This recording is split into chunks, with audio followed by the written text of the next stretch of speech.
کریم صلی اللہ علیہ وسلم نے فرمائی لمبی امیدیں یہ بھی بدبختی کی علامت ہے۔ اب لمبی امیدیں تو آپ سمجھ چکے، جیسا کہ میں نے ابتدا میں عرض کیا، ایسا ہو جائے تو یہ کر ڈالوں، یہ ہو گیا تو یہ کر ڈالوں، صبح سے لے کے رات تک وہی لمبی امیدوں پر آدمی کا اپنی زندگی گزارنا، اسی میں لگے رہنا۔ اور یہاں تھوڑی سی ایک باریکی میں آپ کو بتاتا ہوا چلوں کہ اس دنیا کی لمبی امیدوں کے اندر نماز چھوڑ دینا، حلال حرام چھوڑ دینا، اسی دنیا کی لمبی امید کے اندر جھوٹ بول دینا، اسی دنیا کی لمبی امید کے اندر غیبت کر لینا، اسی دنیا کی لمبی امید کے اندر لوگوں کا مال کھا جانا، اسی دنیا کی لمبی امید کے اندر انٹرسٹ کے ساتھ پیسے لینا، اسی دنیا کی لمبی امید کے اندر بینک کا قرض لے کر کے اس کے بھروسے پر اپنی دولت کے معاملے میں چمکانے کی کوشش کرنا، اسی لمبی امید کے اندر دنیا کے قرض کا بوجھ اپنے اوپر لے کر آسائش کی زندگی گزارنا۔ اگر کسی کی یہ پوزیشن ہے تو ہزار وہ دنیا کے انسان کے سامنے اپنے لباس کے ذریعے یا گاڑیوں کے ذریعے یا محل کے ذریعے سرمایہ داری کا مظاہرہ کرے۔ حضور فرماتے ہیں کہ بدبختی کی یہ علامت ہے کہ یہ انسان خوش نصیب نہیں،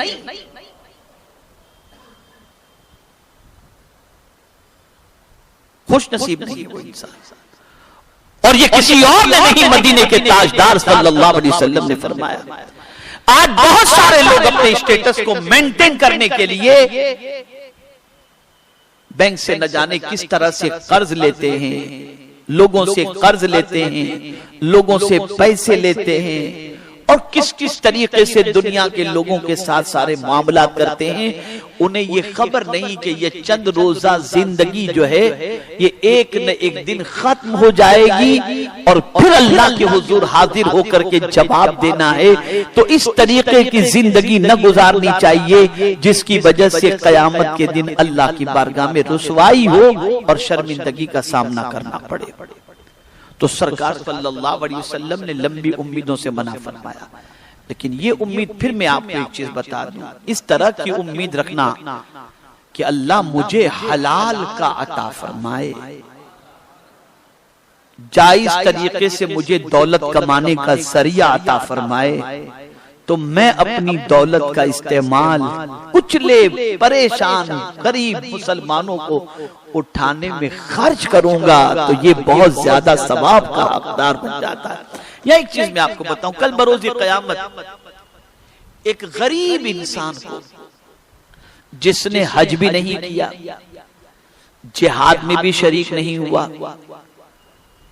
زکوٰۃ بھی اس نے نہیں دی، اتنا غریب تھا کہ مشکل سے کھانا پینا اس کا ہوتا تھا اور زندگی کاٹتا تھا۔ قیامت میں جب رب کی بارگاہ میں اس کا اعمال نامہ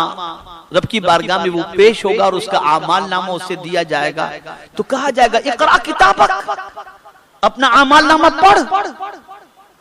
تو وہ جب اپنا اعمال نامہ پڑھے گا نا تو اس کے اندر زکوٰۃ کا ثواب لکھا ہوا، خیرات کا ثواب لکھا ہوا، حج کا ثواب لکھا ہوا، جہاد کا ثواب لکھا ہوا۔ اسے پریشانی ہوگی، میں نے زندگی میں کبھی زکوٰۃ نہیں دی، حج نہیں کیا، کمزور اتنا تھا کہ جہاد میں جانے کا سوال نہیں ہوتا، یہ سارا ثواب یہ دفتر میرا ہی تو ہے، کسی اور کا تو نہیں۔ تو وہ رب کی بارگاہ میں عرض کرے گا مولا یہ دفتر میرا ہی تو ہے نا، اس لیے کہ میں نے تو زکوٰۃ نہیں دی زندگی میں کبھی، اتنا غریب تھا کہ مشکل سے میرا گزارا ہوتا تھا، میں نے زندگی میں حج نہیں کیا اور اس میں حج کا ثواب لکھا ہوا ہے۔ میرا کریم ارشاد فرمائے گا میرے بندے جب کوئی حج کے لیے جاتا تھا تو تیرے دل میں تمنا ہوتی تھی نا کہ میرا کریم مجھے عطا فرمائے تو میں بھی حج کے لیے جاؤں گا؟ وہ کہے گا ہاں مولا۔ جب کسی سخی کو تو زکوٰۃ دیتے دیکھتا تھا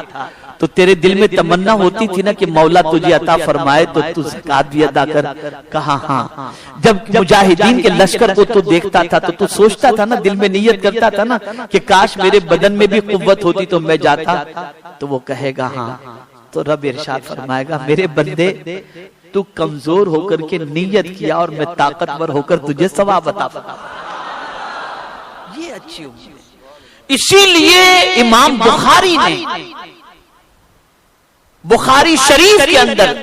پہلی حدیث جو رکھی وہ انما الاعمال بالنیات، آپ کی نیت پر